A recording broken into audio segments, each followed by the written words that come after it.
Seja muito bem-vindo ao canal Bíblia em Voz Alta. Hoje vamos iniciar uma jornada extraordinária pela Palavra de Deus. Nesta live especial vamos percorrer o primeiro livro da Bíblia, Gênesis. Gênesis significa origem, começo, princípio. Neste livro encontramos as respostas para algumas das maiores perguntas da humanidade. Como o mundo foi criado? De onde veio o ser humano? Por que existe o sofrimento? Como começou o povo de Deus? Ao longo desta transmissão vamos acompanhar histórias profundas e transformadoras, a criação do universo, a vida no Jardim do Éden, o dilúvio de Noé, a fé de Abraão e a incrível história de José no Egito. Cada capítulo revela algo poderoso sobre Deus, sobre a humanidade e sobre o propósito da vida. Se esta mensagem tocar o seu coração, deixe seu like, compartilhe esta live e inscreva-se no canal Bíblia em Voz Alta para mais conteúdos da Palavra de Deus. Agora prepare seu coração, acalme sua mente e venha caminhar conosco pelo início da história da humanidade. Parte 1. A criação do universo. Gênesis 1. No princípio de todas as coisas, antes do tempo, antes das estrelas brilharem no céu e antes da existência da terra como a conhecemos, existia apenas Deus. Sua presença era eterna. Seu poder era absoluto. A terra ainda não tinha forma. Era um vazio profundo coberto por trevas.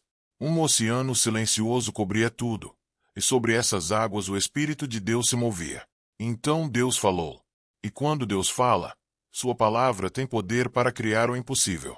Ele disse: haja luz. E naquele instante a luz surgiu, rompendo a escuridão que dominava o universo. A luz iluminou o vazio e revelou o início de uma criação maravilhosa.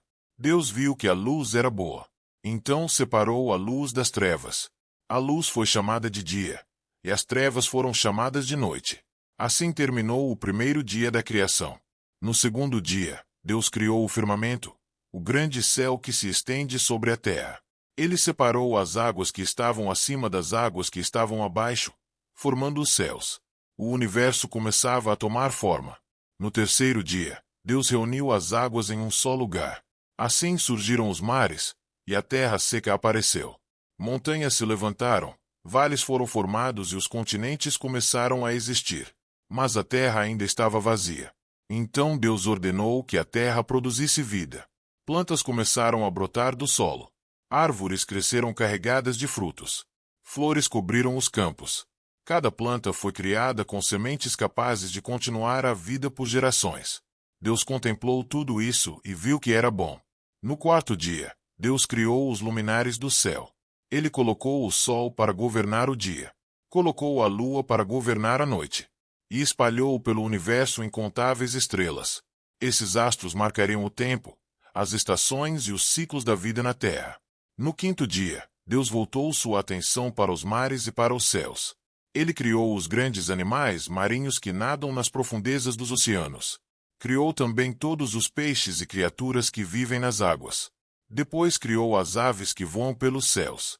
Águias, pombas, andorinhas e inúmeras outras espécies começaram a preencher os céus com movimento e vida. Deus os abençoou e disse que se multiplicassem.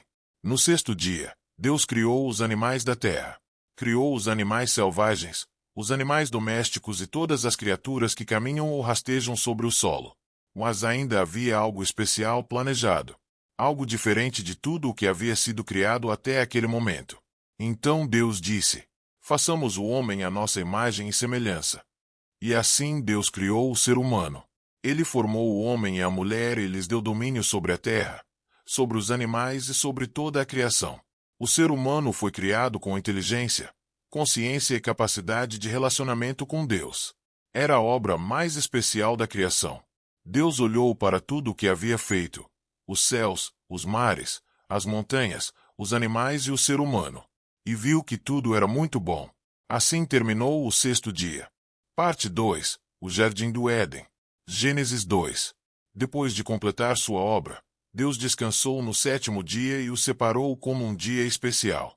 Então Deus plantou um jardim maravilhoso chamado Éden. Esse jardim era um lugar de perfeita harmonia. Árvores frutíferas cresciam por todos os lados. Rios cristalinos irrigavam a terra. A paz dominava aquele lugar. Deus colocou o homem no jardim para cultivá-lo e cuidar dele. No centro do jardim havia duas árvores importantes: a árvore da vida, a árvore do conhecimento do bem e do mal. Deus deu ao homem liberdade para comer de todas as árvores do jardim. Mas havia um mandamento claro: o homem não deveria comer da árvore do conhecimento do bem e do mal, pois no dia em que comesse dela, certamente morreria. Enquanto isso, o homem vivia em comunhão com Deus. Mas Deus percebeu algo importante. Não era bom que o homem estivesse sozinho. Então Deus fez o homem cair em um sono profundo, e de uma de suas costelas formou a mulher. Quando o homem a viu, declarou: Esta é osso dos meus ossos e carne da minha carne. Assim nasceu o primeiro casamento da história.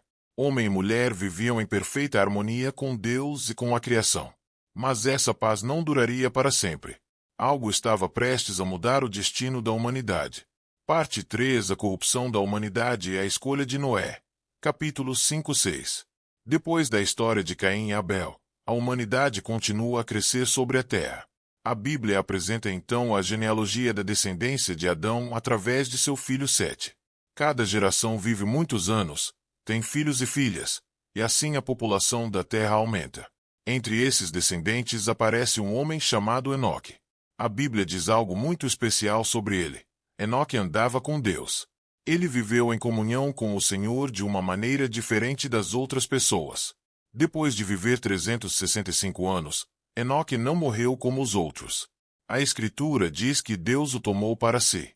Isso mostra que sua vida foi marcada por uma relação profunda com Deus.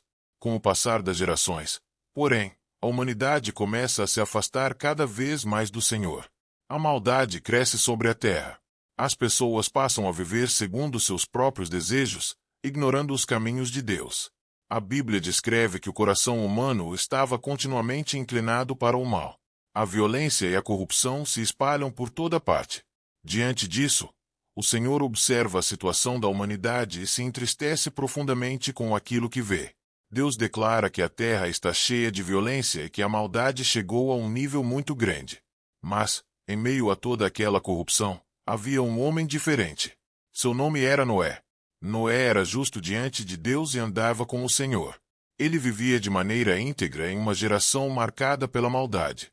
Por causa disso, Deus decide revelar a Noé algo muito importante. O Senhor iria enviar um grande julgamento sobre a terra.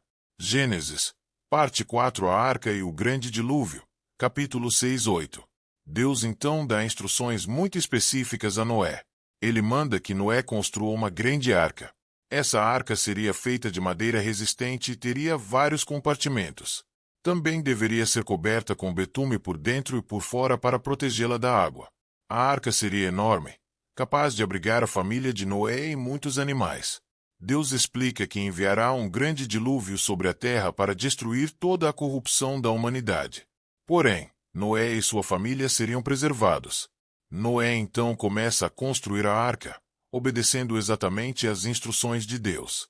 Quando chega o tempo determinado, Deus manda que Noé entre na arca com sua esposa, seus 3 filhos, Sem, Cã e Jafé, e suas respectivas esposas. Também entram na arca animais de todas as espécies, para que a vida pudesse continuar depois do dilúvio. Então começa a chover. A chuva cai sobre a terra durante 40 dias e 40 noites. As águas também surgem das profundezas da terra, e o nível da água sobe cada vez mais. Montanhas são cobertas, cidades desaparecem e toda a terra fica submersa. Tudo aquilo que tinha fôlego de vida fora da arca morre. Mas dentro da arca, Deus preserva Noé, sua família e os animais. Depois de muito tempo, as águas começam a baixar lentamente. A arca repousa sobre os montes de Ararat. Noé então envia um corvo e depois uma pomba para verificar se a terra já estava seca. Quando a pomba volta trazendo uma folha de oliveira no bico, Noé entende que a vida está retornando à terra. Finalmente chega o momento em que Deus ordena que todos saiam da arca.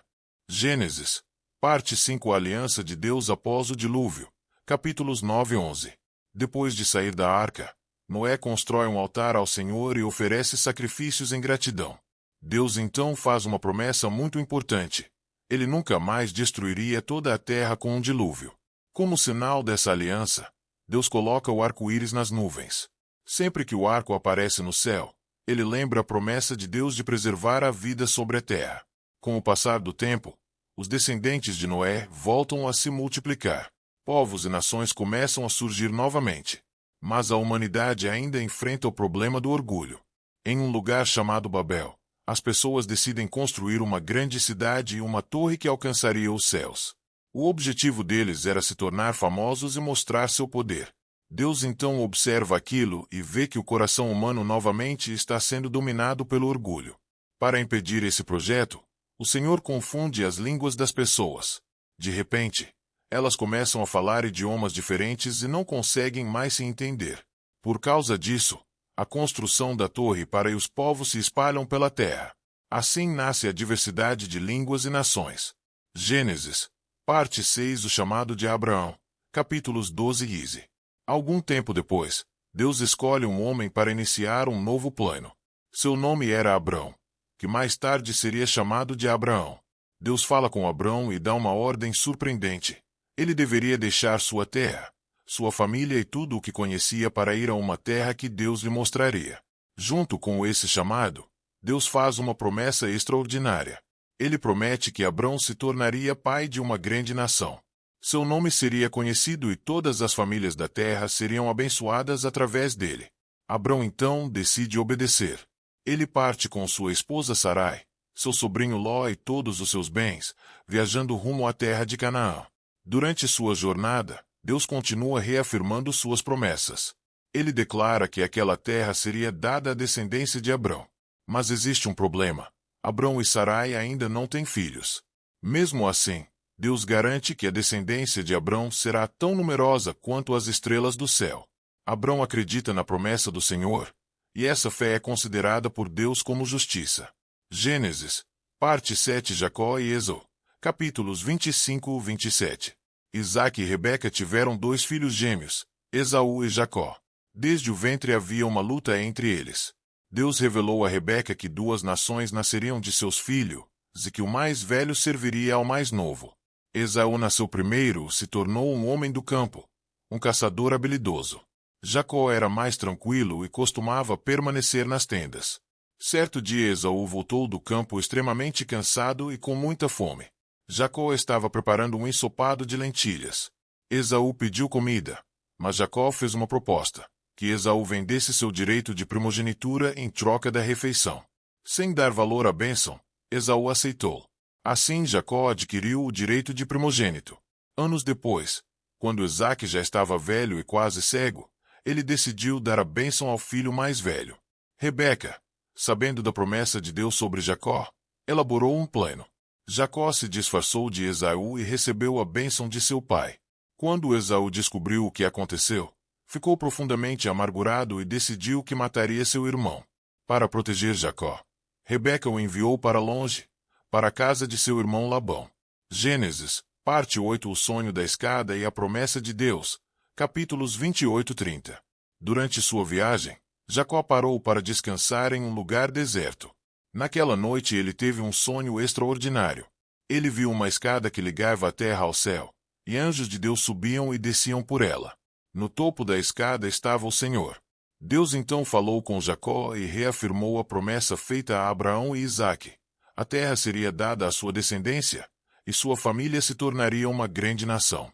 Quando Jacó acordou, ficou profundamente impressionado. Ele declarou que aquele lugar era a casa de Deus e o chamou de Betel. Depois disso, Jacó continuou sua jornada até a terra de seu tio Labão. Lá ele conheceu Raquel e se apaixonou por ela. Jacó concordou em trabalhar 7 anos para poder se casar com Raquel. Porém, no dia do casamento, Labão o enganou e deu sua filha mais velha, Lia. Jacó então trabalhou mais 7 anos para finalmente se casar com Raquel. Com o tempo, Jacó teve muitos filhos através de Lia, Raquel e das servas delas. Assim começou a formação das 12 tribos de Israel. Gênesis, parte 9. Jacó retorna à sua terra. Capítulos 31 e 33. Depois de muitos anos trabalhando para Labão, Jacó percebeu que era hora de voltar para sua terra. Deus falou com ele e disse que deveria retornar à terra de seus pais. Jacó então reuniu sua família, seus filhos e seus rebanhos e começou a viagem de volta.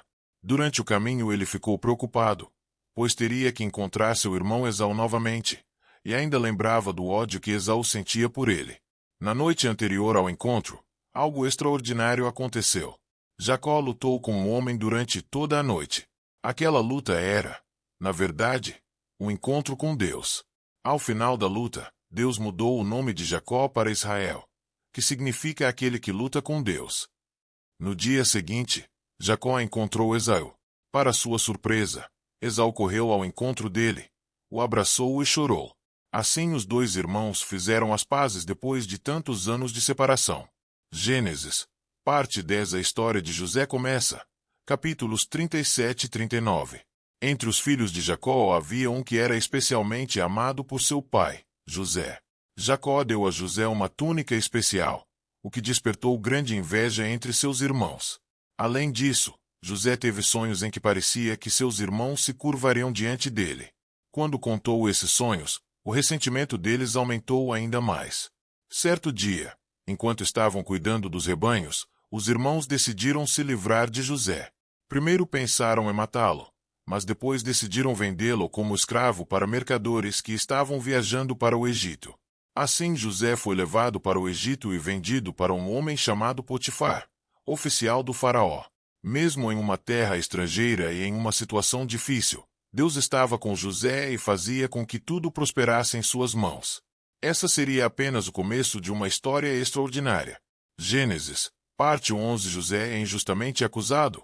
Capítulos 39 e 40. José estava no Egito servindo na casa de Potifar, um oficial importante do faraó. Mesmo sendo escravo, José se dedicava com fidelidade ao seu trabalho. Deus estava com ele, e tudo o que fazia prosperava. Potifar percebeu isso e colocou José como administrador de toda a sua casa. Porém, a esposa de Potifar começou a tentar seduzir José. Dia após dia ela insistia para que ele se deitasse com ela. José recusava constantemente, pois sabia que aquilo seria um pecado contra Deus e uma traição contra seu senhor. Um dia ela tentou agarrá-lo, mas José fugiu rapidamente, deixando sua capa para trás. Irritada e humilhada, ela mentiu e acusou José de tentar atacá-la. Potifar acreditou na história e mandou colocar José na prisão. Mesmo naquele lugar difícil, Deus continuava com José. Na prisão ele ganhou a confiança do carcereiro e passou a cuidar dos outros prisioneiros. Entre eles estavam o copeiro e o padeiro do faraó. Ambos tiveram sonhos misteriosos, e José, com a ajuda de Deus, interpretou os sonhos. Gênesis, parte 12. José interpreta o sonho do faraó. Capítulos 41 e 42. 2 anos depois, o faraó teve sonhos que ninguém conseguia interpretar. Então o copeiro lembrou de José e contou ao faraó sobre o homem que interpretava sonhos na prisão. José foi trazido diante do faraó. O faraó contou seus sonhos. 7 vacas gordas eram devoradas por 7 vacas magras, e 7 espigas cheias eram consumidas por 7 espigas secas. José explicou que Deus estava revelando o futuro do Egito. Haveria 7 anos de grande fartura, seguidos por 7 anos de fome severa. José aconselhou o faraó a armazenar alimento durante os anos de abundância. O faraó reconheceu a sabedoria de José e o colocou como governador do Egito, o segundo homem mais poderoso do país. Assim, o jovem que havia sido vendido como escravo tornou-se um grande líder. Gênesis, parte 13. José encontra seus irmãos novamente. Capítulos 42 e 44. Quando a fome atingiu outras regiões, inclusive Canaã, os irmãos de José viajaram ao Egito para comprar alimento. Eles não reconheceram José, mas José reconheceu seus irmãos. Ele decidiu testá-los para ver se seus corações haviam mudado. José acusou os irmãos de espionagem e exigiu que trouxessem seu irmão mais novo, Benjamim. Depois de muita dificuldade, eles voltaram com Benjamim. José então organizou um último teste, colocou secretamente seu copo de prata no saco de Benjamim e acusou os irmãos de roubo. Judá então se ofereceu para ficar como escravo no lugar de Benjamim, demonstrando amor e arrependimento. Isso mostrou a José que seus irmãos haviam mudado. Gênesis, parte 14. José revela sua identidade. Capítulos 45 e 47. Emocionado, José não conseguiu mais esconder quem era. Ele chorou e disse: "Eu sou José, aquele que vocês venderam para o Egito. Seus irmãos ficaram assustados, mas José os tranquilizou. Ele explicou que Deus havia transformado aquela situação difícil em algo bom, para salvar muitas vidas durante a fome. José convidou toda a sua família para viver no Egito. Jacó, já idoso, ficou profundamente emocionado ao saber que seu filho José ainda estava vivo. Então ele viajou com toda a sua família para o Egito, onde foram recebidos com honra. Assim os descendentes de Jacó passaram a viver naquela terra. Gênesis, parte 15. As últimas palavras de Jacó e o final da história. Capítulos 48 e 50. Com o passar do tempo, Jacó envelheceu e percebeu que sua vida estava chegando ao fim. Ele chamou seus filhos para abençoá-los. Também abençoou os filhos de José, Efraim e Manassés. Depois Jacó declarou profecias sobre cada uma das tribos que nasceriam de seus filhos. Quando Jacó morreu, José e seus irmãos choraram profundamente. Depois da morte do pai, os irmãos ficaram com medo de que José buscasse vingança. Mas José respondeu com palavras cheias de sabedoria. Vocês planejaram o mal contra mim, mas Deus transformou isso em bem, para preservar muitas vidas. José viveu muitos anos no Egito e viu seus descendentes crescerem. Antes de morrer, ele declarou que um dia Deus visitaria o povo de Israel e os levaria de volta à terra prometida. Assim termina o livro de Gênesis, mostrando como Deus guiou a história desde a criação do mundo até o início da nação de Israel. O significado da história de Gênesis. Ao chegarmos ao final do livro de Gênesis, percebemos que esta não é apenas uma coleção de histórias antigas. Na verdade, é o início de toda a narrativa bíblica e da relação entre Deus e a humanidade. Gênesis começa mostrando a criação do mundo, quando Deus formou os céus, a terra e tudo o que existe. Ali vemos que a vida não surgiu por acaso, mas foi criada com propósito, ordem e amor. Também aprendemos sobre a queda do ser humano, quando o pecado entrou no mundo através de Adão e Eva. Esse momento trouxe dor, sofrimento e separação entre Deus e a humanidade.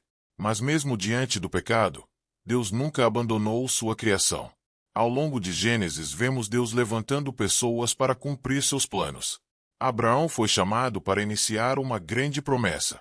Isaac recebeu essa promessa. Jacó foi transformado por Deus e se tornou Israel. E José mostrou que, mesmo nas situações mais difíceis, Deus pode transformar o mal em bem. A história de José resume muito bem uma das maiores mensagens de Gênesis. Deus está no controle da história, mesmo quando não conseguimos entender o que está acontecendo. Aquilo que parecia derrota se tornou salvação para muitas pessoas. Gênesis termina mostrando que Deus estava formando um povo, uma nação que faria parte de um plano muito maior que ainda se desenvolveria ao longo da Bíblia. Assim, o livro de Gênesis nos ensina sobre fé, obediência, perdão, transformação e sobre a fidelidade de Deus às suas promessas. Mesmo quando os seres humanos falham, Deus continua conduzindo sua história com amor e propósito. Que essa mensagem nos lembre de que Deus continua trabalhando em nossas vidas hoje, guiando nossos caminhos e cumprindo seus planos no tempo certo.